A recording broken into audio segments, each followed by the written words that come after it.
Cool. Welcome, everybody. Thank you, Hardware Berlin, for the raid. We are Rigs. We're going to be doing some gear talk here, and we are traveling over to Amsterdam to talk to Actitect. We are in his studio as we go, and we're just going to get started with, well, first, let me welcome you, Actitect, to the Rigs, and thank you so much for taking time to be on with us. Hello. Cheers. Thank you. Thank you. Thank you for having me. Yeah, absolutely. So let's jump in right away, and if you can kind of give us a general layout of your studio. This is a studio location. It's not an in-home location. It's his actual studio in Amsterdam. So if you want to just give us a general layout, and then chat, if you start to think of any questions as he goes, please put them in chat, and we'll pass them along. Let's key. This probably gives a bigger, better view. So as you can see, it's in some segments. It's in a way it's a bit inspired by DJ setups because it's the mixer in the middle, and two cases of gear on the side, which is the basses, and one big stage piano right here. This is what was one of my first pieces of gear. This Nord Stage 88. I'm a pianist by origin, but was always interested in electronic music. And when the Nord Stage came out, which was like 2 synthesizers, 2 organs, and 2 piano modules, all in one with a weighted 88 key full keyboard, I was like, okay, I gotta have that. So saved some money almost 20 years ago and got it.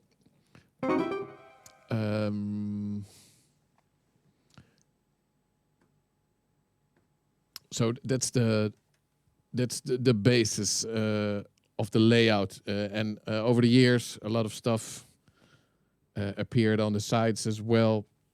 The basic philosophy is to create a portable, if necessary, setup that is able to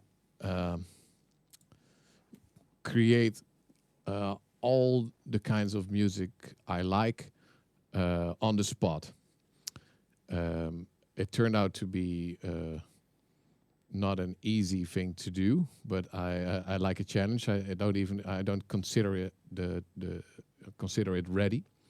But yeah, it's a work in progress. I'd like to be able to create music without doing the same thing twice anymore. So, if that makes sense. Yeah. So was this always the vision when you thought of, what you wanted your studio to be like? Was this always kind of the vision, or is this something that as time went on, it sort of developed into this? No, in a way, it was always the goal of creating a setup that was not like a accumulation of gear, but like one instrument, and that's the reason why it's positioned like all over the place and all. That's also a big part of the idea of this setup, is that it's also a lot about what's the word? In English. Well, like all gear is exactly in my arm's length range, and that makes it possible to develop a certain kind of muscle memory. And there's a lot to be said about muscle memory and music. When you play an instrument for a certain amount of time, you can play it with your eyes closed. It's not a very big deal if you're that means that your brain automatically knows where to go.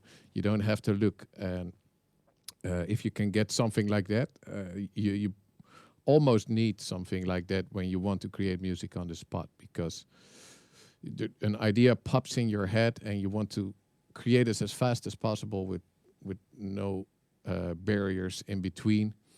And it's quite a challenge to get your setup in a position where it's like that, but it's definitely worth um, uh, aiming towards something like that. Yeah. So for you, you're almost treating this as not individual gear, but one instrument with many voices. In a way, yes. Yeah, of course, it's not one instrument because it's 32 channels or something, and they all have their function, and they're in segments like this. I call this my base case because it does the stuff I've not bass as in B-A-S-S, but B-A-S-E. Because it does the basis stuff. There's like a module for just kicks. The 1010 black box can do almost anything. A looper, drum machine. So this is the stuff that creates the basis of most music you want to make. And this one I call the theme case because this is the one that you create like the bass lines, chords, pads, arps, stuff like that. And yeah, the Nord stage I use mainly for like direct improvisation, and so they each have their function, and it's also almost every time I use the setup in a different way, depending on what I wanted to create. And you mentioned something you wanted it portable. How often do you take the studio or pieces of it out? Almost never. But I just generally like the idea of. I spent a lot of time in creating these cases and working away all the cables because believe it or not, cables distract me. That's why I never went into modeler. I cannot have cables in front of me that they just it's distracting for me in a way. So I just want the interface of the devices as directly accessible as possible, and when stuff is like covered in wires or too far apart or not in a good ergonomic position, that takes valuable seconds when you want to create something on the spot. Okay.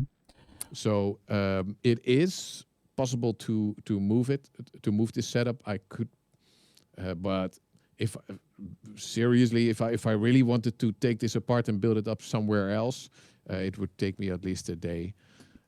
But all the stuff that's in the cases can stay connected, and there in the cases there's power, there are MIDI distributors, there all the wiring is done. So it takes me probably 2 or 3 days less than when it would just be on tabletops. But it's still not something I don't get paid enough for a gig to make it worthwhile taking it all apart and going somewhere. Not yet, at least. You can dream. I'm actually working on a second. I'm actually working on a second setup for making gigs more easy for me to do, like creating a setup that fits in the cabin luggage, you know. So I'm buying some gear for the second time, like the 1010 black box and the Torso T1. I bought a second one of those because with these two I can do a lot. Because this is one of the smallest devices in the setup, the 1010 black box, but there's probably the piece of gear that I've spent the most time in developing it. You can like you can just some gear you can just buy and yeah, well, you pretty much figure it out like in a couple of weeks, and some pieces of gear you can spend hours and hours of optimizing it. And it's you know, the 1010 black box, it's a sampler and it's a sequencer. It's like a DAW in a box in a way. So there's so much you can do with it, and that's what I think it's interesting about it, that you can create an instrument. It's like a platform to create some sort of instrument with, and that's interesting to me. Now, that case over your shoulder, you had called that your base case, BASE. Do you find yourself gravitating to that first when you're first setting down to do a jam or come up with something? Is that do you find yourself starting there, or with the full piano, or? Pretty much. It depends on, especially when I'm doing a club stream. I pretty much need to, you know, there needs to be beats, and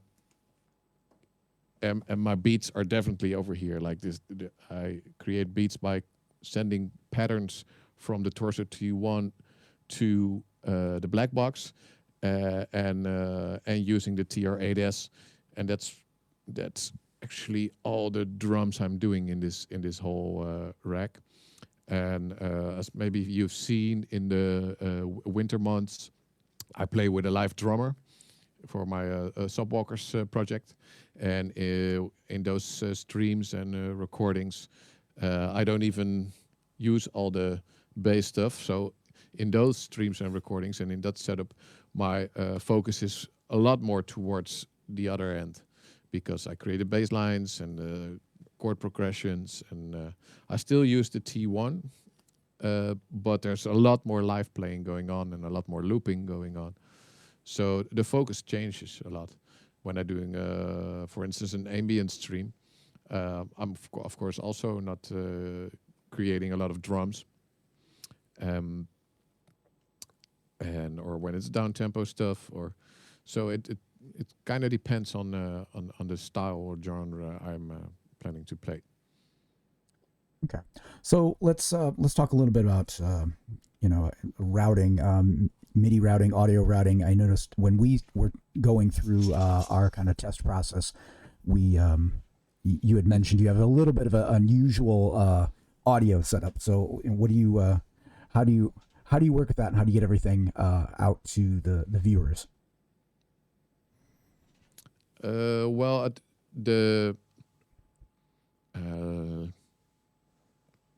the audio all goes into the 32 channel digital mixer, the X32 right here. There are some send effects, some master effects, and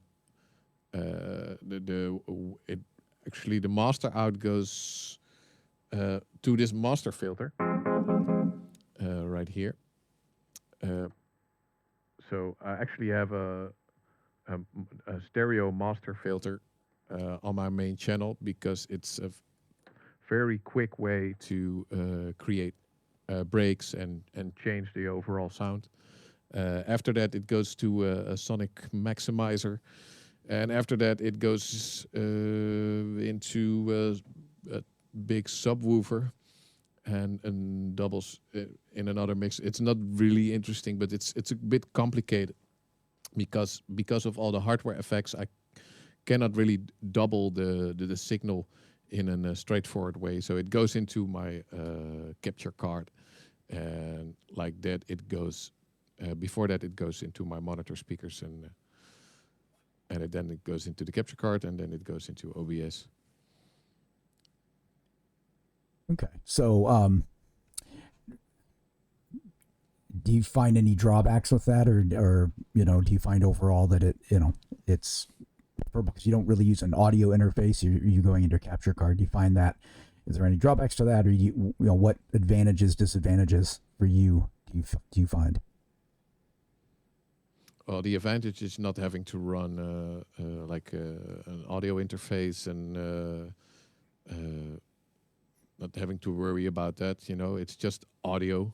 Like there's an audio signal going into the computer, and that's it. So it's one layer of complexity I don't have to worry about. Um,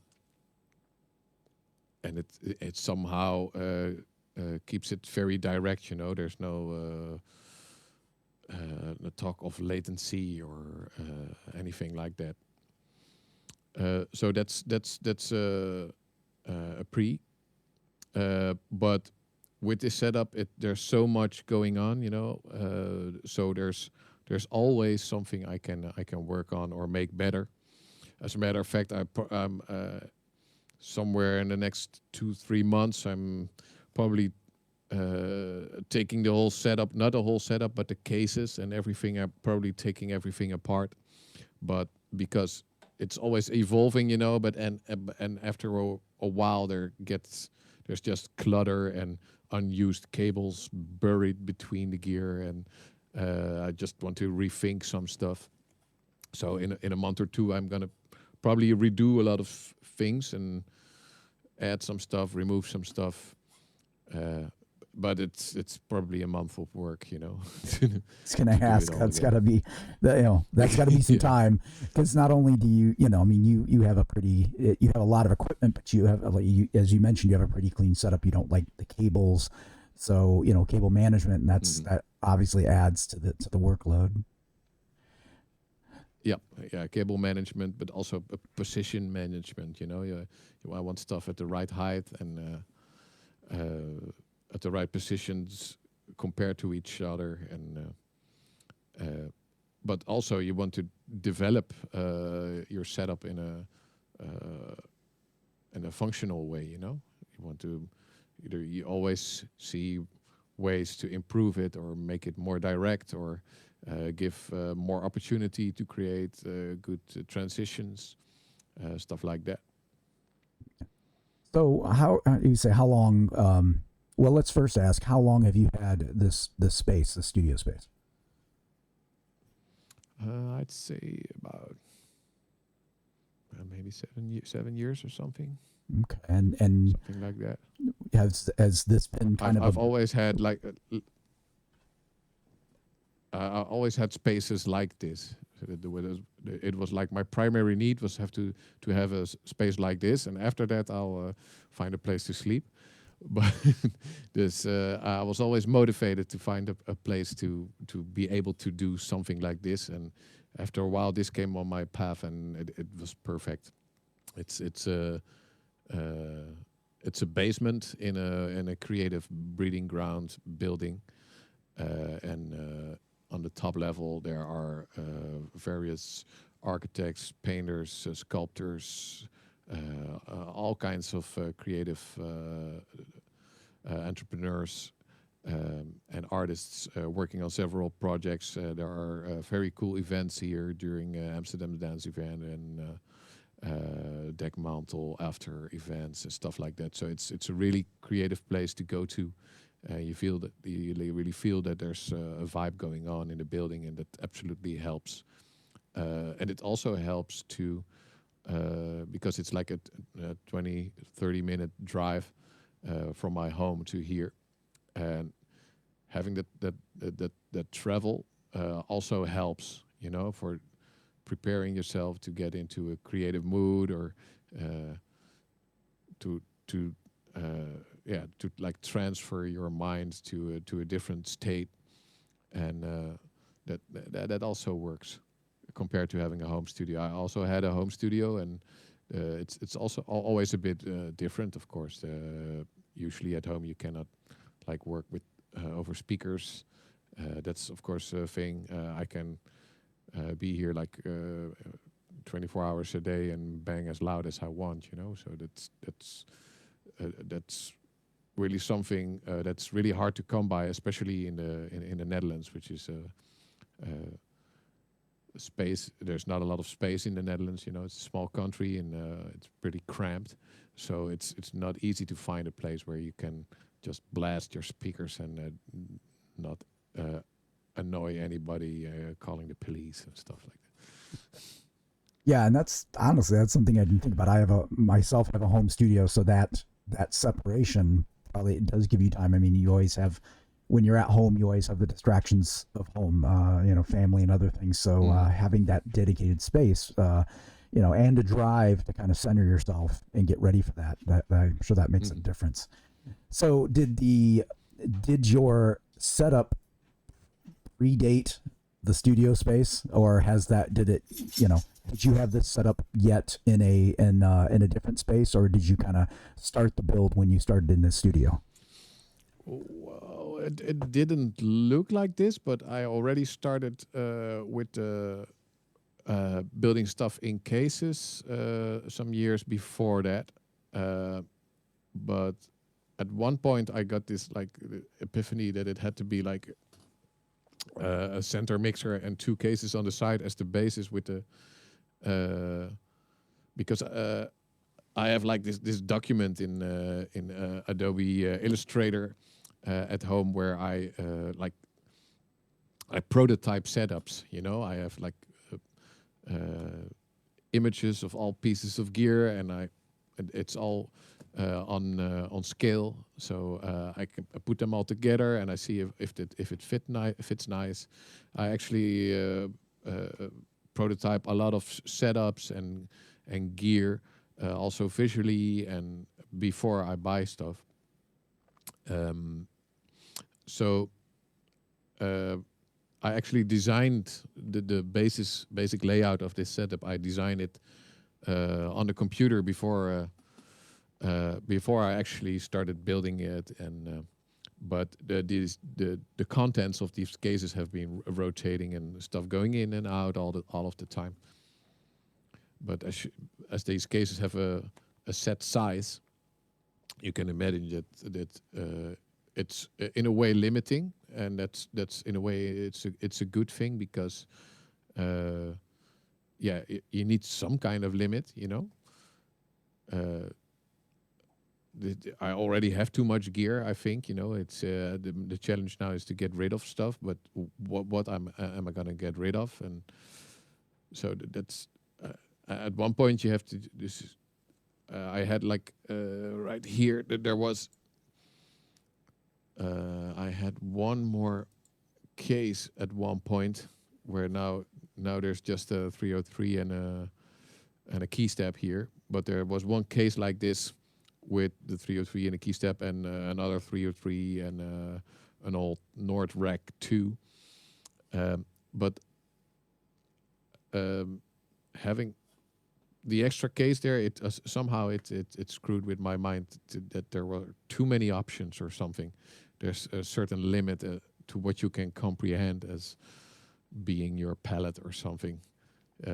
So I got rid of it, and it immediately the whole setup felt better.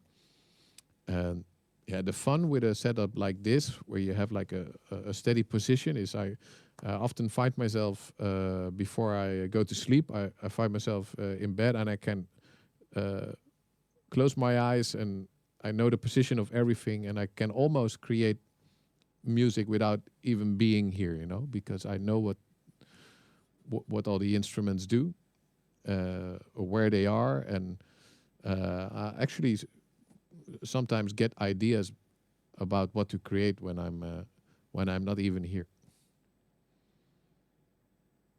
So that's also an interesting thing. Okay. Now, and you mentioned your next gear. You're looking to acquire gear for a mobile setup, but as we all know, sometimes you just can't help adding things on. Yeah. How hard is that when you see gear and you're like, okay, well, how can I fit this in? When you have everything so convenient, it's got to be hard to fit a new piece in. The first thing I do not do is buy any piece of gear in the first 3 or 4 or 5 months after it's been released, because there's always like hype, and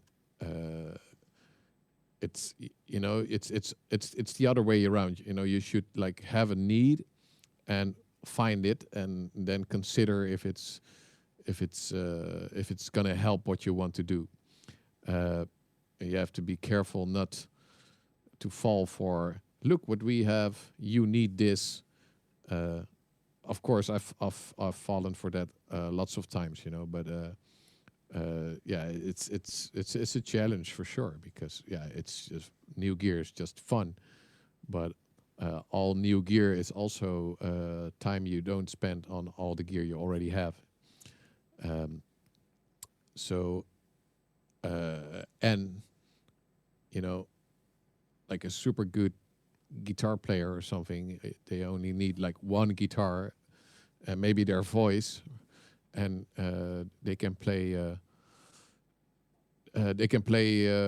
for days, or they can play for big stages, or uh, so I think there's more value in getting really good at some stuff uh, than there is on getting a lot of stuff, and because yeah, you automatically will be like a generalist, and yeah, there's only so much time and headspace available, you know.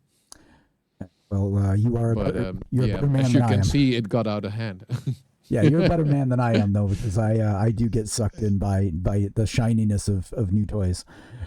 So Oh, me too. Absolutely. Yeah.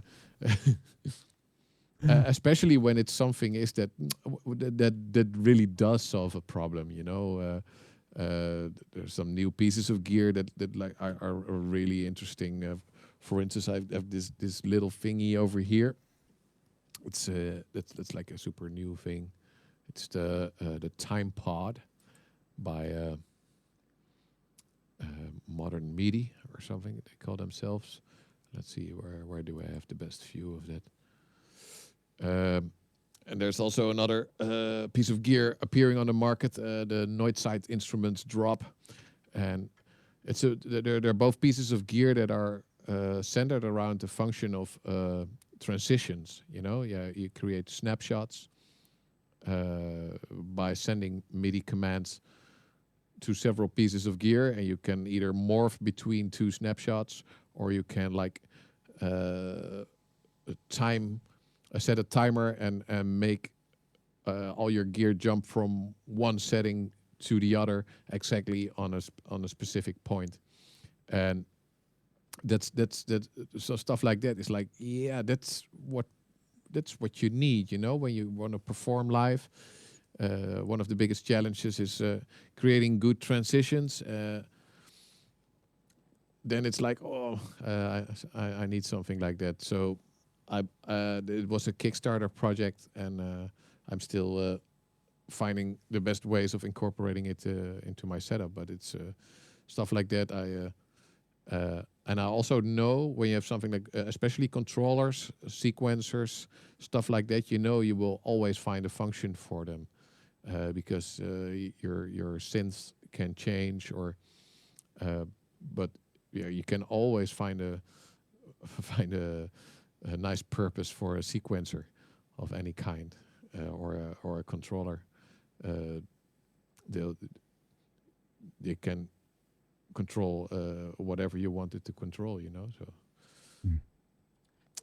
it's a utility. It's really a tool. You know. Yeah. Yeah. Just a reminder, chat. If you've got a question you'd like to ask Actitect, you're welcome to pop that in here in a little bit. He is going to be performing for us, doing a little jam. But you know, we still have some time. If you have something specific you'd like to ask. Okay, and hardware is almost ready. So actually, maybe now Okay, would be a good time to switch over to that. to a closing jam. Let's do Yeah. let's do it. Let's see. I'm gonna close my mic, obviously. So I'm just gonna jam, and let's see when we can raid over. Thank you, everybody, and thank you, Kethrex, for the interview. Oh yeah, thank you. And so, ladies and gentlemen, a little jam from Actitect.